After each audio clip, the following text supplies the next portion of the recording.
yang dimenangkan oleh ahli waris HT terhadap ahli waris R.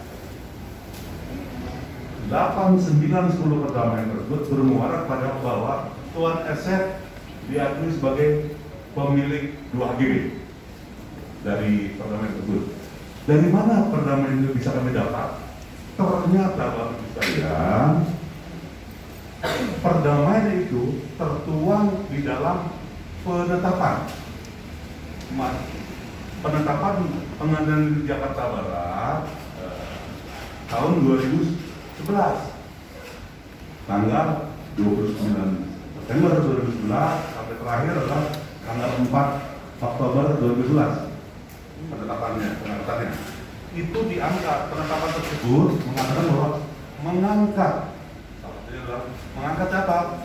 Mengangkat sita jaminan yang terjadi di perkara 1 dan sita persamaan kepersesuaian di perkara 2, sehingga oleh kantor pertanahan kemudian diangkat, dicatat, kemudian dicatat, hadir, diangkat, jadi bersih.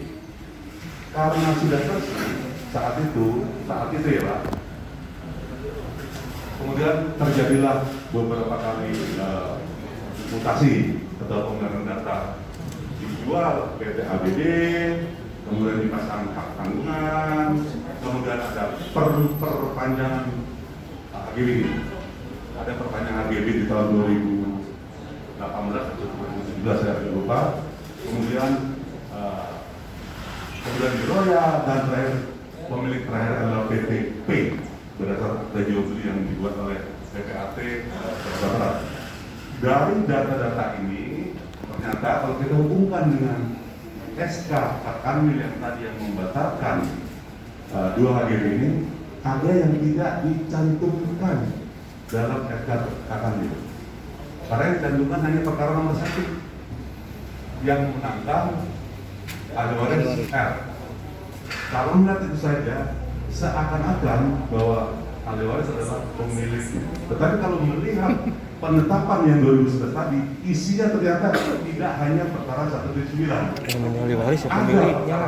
Yang namanya ahli waris ya pemiliknya. Iya. Ada perkara nomor 3. Terus dengan rangkaian semua itu kan kegiatan mafia hukum-hukum gini yang lu gak ngerti. Dan ada akte jual beli notaris. Akhirnya ujung Seandainya itu masuk ke dalam konsideran atau bahan pertimbangan dari Kakanwil, tentu akan lain ceritanya.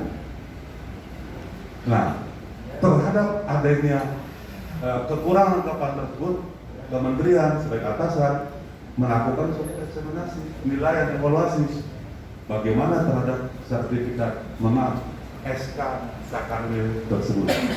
Setelah melalui proses diakui dan juga Bapak Ibu sekalian, Kepala Kantor Pertanahan Jakarta Barat dan Kanwil sendiri yang mengajukan usulan itu karena menyadari bahwa ada kekurangan lengkapan terhadap SK yang dibuat oleh Kanwil. Berdasarkan hal tersebut, maka Kementerian mengeluarkan atau menerbitkan SK pembatalan di bulan 9 2020. Ini juga untuk menjawab bahwa betulkah katanya betul sudah terbitkan, yaitu membatalkan SK Kakanwil yang bulan Juni 2020 tadi. Jadi SK Kakanwil dibatalkan oleh Menteri. Dasarnya adalah salah satunya berdasarkan Peraturan Menteri Agraria Nomor 11 2016 Partai Demokrasi. Penerbitannya menjadi kewenangan atasan daripada Kanwil, yaitu Kementerian. Jadi SK tersebut sekaligus mendudukan administrasi pertanahan sehingga benar, yaitu 1, membatalkan SK Kanwil tidak berlaku, mengembalikan kepada keadaan sebelum adanya SK Kanwil. Apa itu status tanahnya pada saat itu adalah 2 GB, itu dikembalikan kepada siapa namanya? Nama yang terakhir di buku tanah adalah PT P. Namun kami pun mendapat informasi bahwa ada perkara, bukan administrasi, tadi ada masalah pidana ya, ada laporan pidana itu ya, dan masuk itu barangan itu di dalam ada diperhatikan, dicatat dalam daftar umum, dicatat mobil tanah, sehingga di dalam SK pembatalan itu pun kita tidak serta-merta menyatakan bahwa itu berlaku pada PT. Tapi kita tunggu sambil menunggu hasil yang menyangkut perkara pidana, baik itu di Polda ya Pak, ada Pak ya? Di Polda dan di Barreskrim. Jadi itu adalah akhir daripada penyelesaian kasus pertanahan yang diwakili. Kasus ini juga sebetulnya ada mulai di peradilan sebetulnya. Karena apa? Di awal sudah ada perkara tangga, putusan nomor 1, putusan nomor 2, putusan nomor 3, diikuti dengan penetapan tentang cita dan lain-lain. Ada perjanjian-perjanjian yang di luar BPN, di luar sistem administrasi pertanahan, tapi bermuaranya diketahui pada saat penetapan pengadilan di tahun 2009. Jadi di situ Pak, sudah benang merah di bermuaranya. Lalu kegiatan bagaimana caranya kita ketahui? Kita ekspor dari hasil analisa dan gitu. Saya kira itu Pak yang bisa di kantor pertanahan Badan Sejahtera ini ada tadi kantor pertanahan yang kami analisis. Berproses lagi. Ada perkara yang ketiga. Perkara yang ketiga ini penggugatnya adalah Tuan SF. Tuan SF. Ya. Dari mana tadi? Tuan SF ternyata adalah pihak yang melakukan transaksi yang saya sebut tadi di dalam akte notaris. Notaris H. Dibuat ya. Akte kuasa juga dibuat di notaris tadi. Notaris Pemda Jakarta Barat, ya, yang tadi saya bilang berada di luar BPN karena untuk membuat akte jual beli adalah harus dengan akte PDAT, pejabat pembuat akte tanah ya. Tahun berapa itu terjadi? Tahun 2001. Jadi dua HGB tadi yang terbit tahun 90 atas nama, yang pertama ya, atas nama Tuan HT dan Nyonya JW. Pada saat itu tahun 2001 dialihkan kepada Tuan SF. Tuan HT masih hidup saat itu, ya, bukti juga di dalam akte PDAT. Saya mohon maaf, akte notaris juga disebutkan. Saya kembali ke perkara. Setelah ada perkara yang kedua, lalu ada muncul perkara ketiga, setelah ini. Perkara ini adalah perkara perlawanan.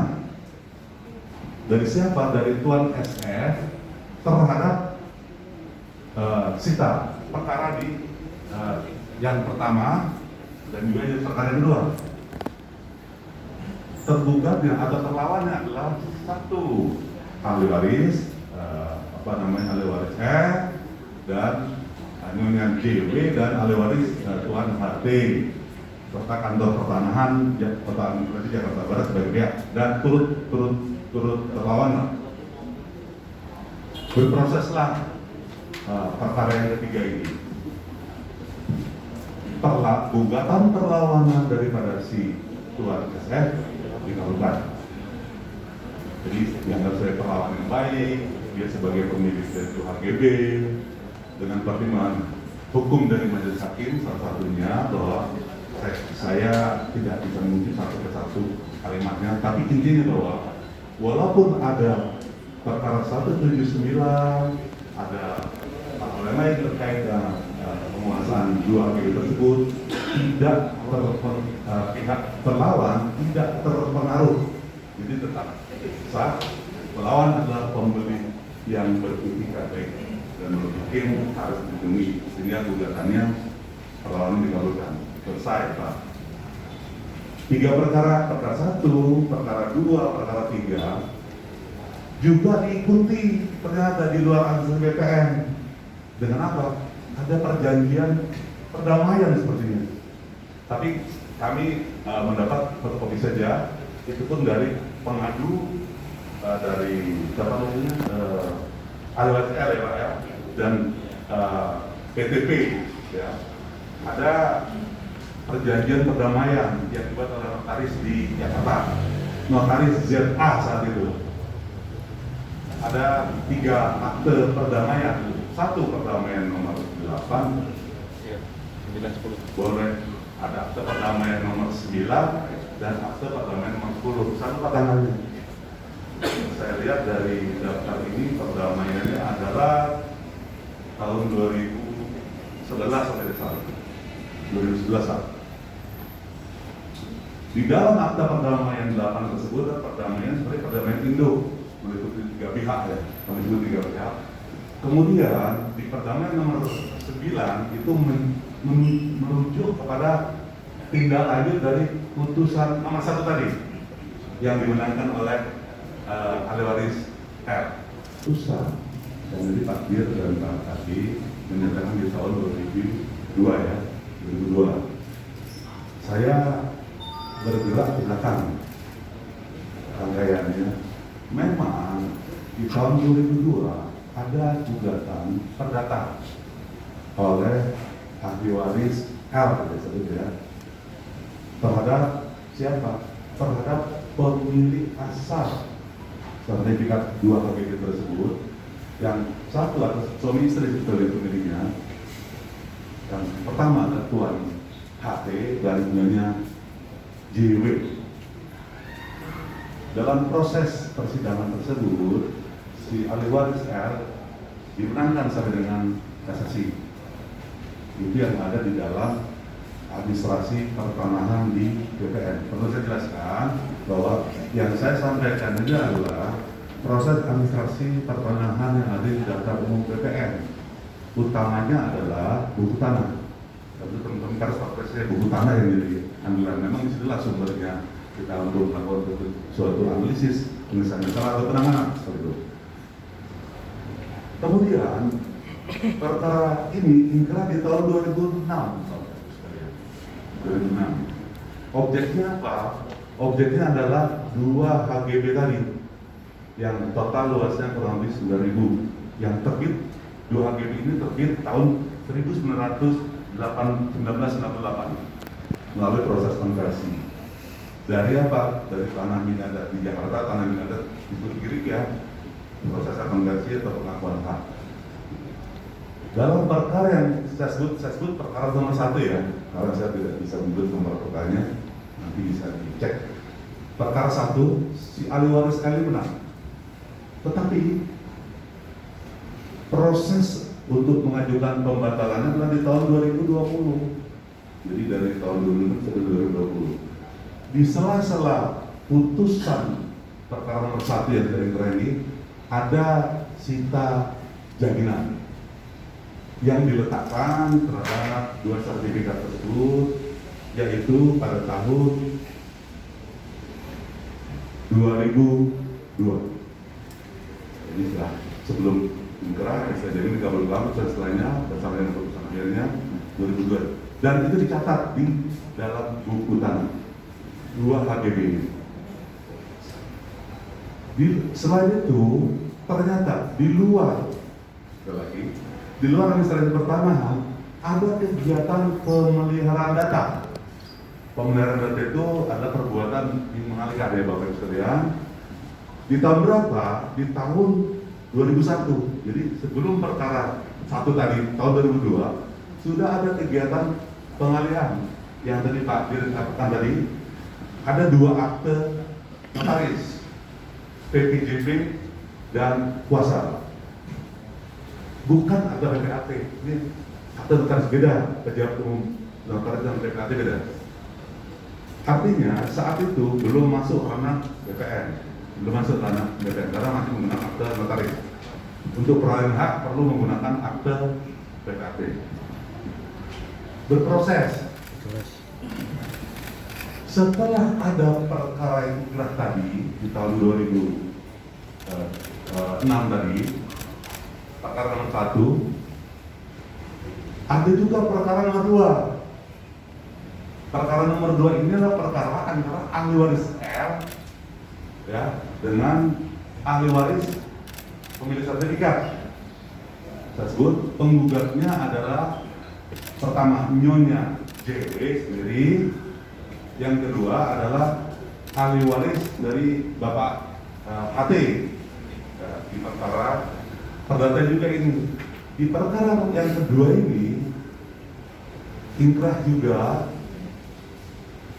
dikabulkanlah gugatan dari si penggugat. Siapa tuh?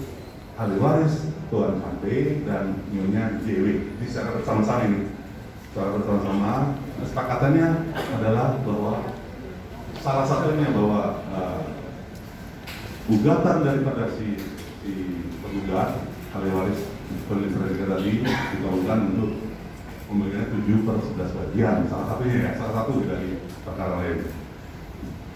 Kemudian itu juga tercatat di buku tanah, diikuti dengan sita penyesuaian. Karena tadi ada di perkara 1 ada sita jaminan ya. Tentu dalam hukum acara kalau ada sita yang jenis, maka dia turun menjadi bukan sita jaminan lagi, bukan sita jaminan mutlak, tapi sita penyesuaian. Jangan lupa subscribe ya.